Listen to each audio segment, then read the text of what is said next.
नमस्कार. प्रतीक्षा सचिन या यूट्यूब चॅनलवरती तुमच्या सर्वांचं मनापासून स्वागत करते. तर टेन्शन म्हणजे तणाव घेणे ही एक अशी बिमारी आहे, ज्या गोष्टीचा इलाज आपण स्वतः करू शकतो. आता प्रत्येक लोकांना काही ना काही प्रॉब्लेम असतो आणि मग त्याचं टेन्शन असतं, की कसं होणार, काय नाही. म्हणजे आपण कितीही जरी टेन्शन घेतलं तर तो प्रॉब्लेम सॉल्व्ह नाही होणार. उलट आपण त्या प्रॉब्लेममध्ये आणखी जास्तच अडकून बसणार. आणि त्याचे वेगवेगळे परिणामसुद्धा होणार. म्हणजे आपण मानसिकदृष्ट्या असतील, शारीरिकदृष्ट्या असतील, तर आपण कमकुवत बनत जातो. म्हणजे आपली डोकेदुखी व्हायला लागते किंवा आपल्याला चिडचिड व्हायला लागतं. जे आपले नातेसंबंध असतात ते सुद्धा टेन्शनमुळे बिघडतात. आपले जे दैनंदिन कामं असतात रोजचे, ते सुद्धा आपण पूर्ण करू शकत नाही किंवा एखादं खूप इम्पॉर्टंट काम आहे आपल्यासाठी, ते सुद्धा आपण पूर्ण करू शकत नाही. त्यामुळं टेन्शन हे आपल्या आयुष्यातून दूर गेलं पाहिजे. म्हणजे याचा आपण जास्त विचार नाही करायला पाहिजे. तर यासाठी मी एक खूप छान अशी गोष्ट सांगणार आहे, ज्याच्या माध्यमातून आपलं टेन्शन आपण कमी करू शकतो. कारण बरेच जण आपल्याला सजेशन देतात, की जेव्हा आपल्याला टेन्शन असतं, तेव्हा आपण व्यायाम करायला पाहिजे किंवा आपली झोप जी असते, ती पुरेशी व्हायला पाहिजे. आपलं जे आहार असतं, ते पण आपण चांगला घ्यायला पाहिजे, आपला डाएट. तर ह्या सर्व गोष्टी बरेच जण सांगत असतात. पण खरं तर आपल्याला टेन्शन असलं, की जेवणसुद्धा जात नाही किंवा झोपसुद्धा लागत नाही किंवा मग कोणतीच गोष्ट करण्याचा आपलं मन करत नाही. तर एक व्यक्ती असतो, त्याला पण असंच खूप टेन्शन असतं, खूप ताण असतो. मग तो काय करतो, एक वेळेस गौतम बुद्ध यांच्याकडे जातो आणि त्यांना म्हणतो, की मला खूप टेन्शन येत आहे. त्यामुळे माझ्या शारीरिक किंवा मानसिकदृष्ट्या माझ्यावर खूप वाईट परिणाम होत आहे आणि मी माझे जे कामं आहेत ते सुद्धा पूर्ण करू शकत नाही. माझ्यापासून जे माझे नातेवाईकातील, कुटुंबातील व्यक्ती आहेत ते सुद्धा दूर जायला लागतात. तर याच्यामधून मला बाहेर पडायचं आहे. तर माझं टेन्शन जाण्यासाठी मी काय करू? त्यावेळी गौतम बुद्ध त्यांना म्हणतात, की "ठीक आहे, मी तुला याच्यामधून बाहेर काढतो. माझ्यासोबत चल."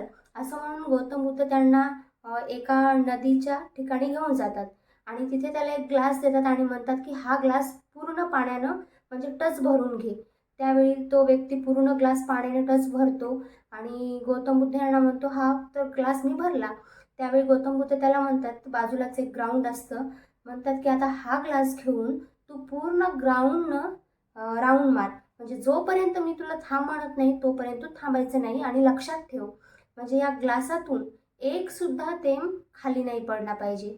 तो व्यक्ती म्हणतो, "ठीक आहे."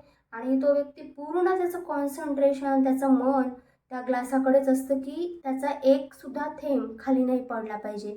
आणि तो असंच राउंड मारत असतो, मारत असतो, मारत असतो. त्यानंतर थोड्या वेळानं गौतम बुद्ध त्यांना म्हणतात, की "ठीक आहे, आता बस झालं." त्यावेळी तो व्यक्ती म्हणतो, "अ, हे तर काम खूप अवघड होतं. मी या पाण्याचा थेंब खाली पडू नये म्हणून माझं पूर्ण मन, पूर्ण कॉन्सन्ट्रेशन त्याच्याकडे दिलं होतं आणि बघा, मी एक सुद्धा थेंब खाली पडू दिला नाही." त्यावेळी गौतम बुद्ध त्यांना म्हणतात, की "तू जेव्हा राउंड मारत होता हा ग्लास हातात धरून, त्यावेळी अनेक पक्षी किलबिलाट करत होते, झाडांचा आवाज येत होता, पाण्याच्या लहरीचा आवाज येत होता. हा आवाज तुला आला का?" तो म्हटला, "नाही, मी तिकडे ऐकलंच नाही. कारण माझं पूर्ण लक्ष इकडेच होतं, की याच्यातून एकही थेंब खाली नाही जायला पाहिजे." त्यावेळी गौतम बुद्ध त्यांना म्हणतात, की "मग तुझ्या आयुष्यामध्ये सुद्धा तसंच होत आहे. म्हणजे तू जसं लक्ष या पूर्ण ग्लासकडे दिलं, तसंच लक्ष तू तुझ्या त्रासाकडे, तू तुझ्या चिंतेकडे किंवा ज्या काही वाईट गोष्टी तुझ्यासोबत घडल्या आहेत, त्याच गोष्टीकडे तू तुझं पूर्ण कॉन्सन्ट्रेशन देत आहेत. त्यामुळे तुझ्या आजूबाजूला काय-काय चांगल्या गोष्टी घडत आहेत, या गोष्टीचं तुला काहीच कळत नाही आणि या गोष्टीचा आनंदसुद्धा तू घेत नाहीस." म्हणजे आता जसा तू राउंड मारत होतास त्यावेळी पक्ष्यांचा किलबिलाट होता, झाडांच्या पाण्याचा आवाज येत होता किंवा पाण्याच्या लहरीचा आवाज येत होता. ह्या चांगल्या गोष्टी तू ऐकल्या नाहीत. तसंच तुझ्या जीवनामध्ये सुद्धा खूप काही चांगल्या गोष्टी घडत आहेत. परंतु तू त्याचा विचारसुद्धा करत नाहीस आणि त्या गोष्टींना बघतसुद्धा नाहीस. म्हणजे याच्यावरून एवढंच तात्पर्य आपल्याला घेता येते, की जीवनामध्ये प्रत्येकाच्या वाईट गोष्टी घडत असतात, चांगल्याही घडत असतात. तर ते आपल्यावर डिपेंड करते, की आपण कोणत्या गोष्टीकडे जास्त लक्ष द्यायला हवं आणि कोणत्या गोष्टीला इग्नोर करायला हवं. ज्यावेळेस आपण वाईट गोष्टींना इग्नोर करतो आणि चांगल्या गोष्टी आपल्या आजूबाजूला काय घडतात, त्याच्यामध्ये आपण आपलं जे पूर्ण इन्व्हॉल्वमेंट असते तिथे ठेवतो ना, त्यावेळेस आपण आनंदी राहतो, हॅपी राहतो आणि आपोआप आपल्या जीवनामधून टेन्शनसुद्धा निघून जातं. तर हा या गोष्टीमधून खूप चांगला तात्पर्य आहे आणि प्रत्येकानं असंच केलं पाहिजे. जेव्हा जेव्हा आपल्याला टेन्शन येईल ना, तेव्हा आपल्या आजूबाजूच्या ज्या काही चांगल्या गोष्टी आहेत, त्याचा आपण आनंद घ्यायचा, त्यांच्याकडे आपण बघायचं, हे छान आहे, ते छान आहे. म्हणजे आपलं मन ज्या गोष्टीमध्ये रमतं तिथे आपण ठेवायचं आणि वाईट गोष्टीपासून दूर राहायचं.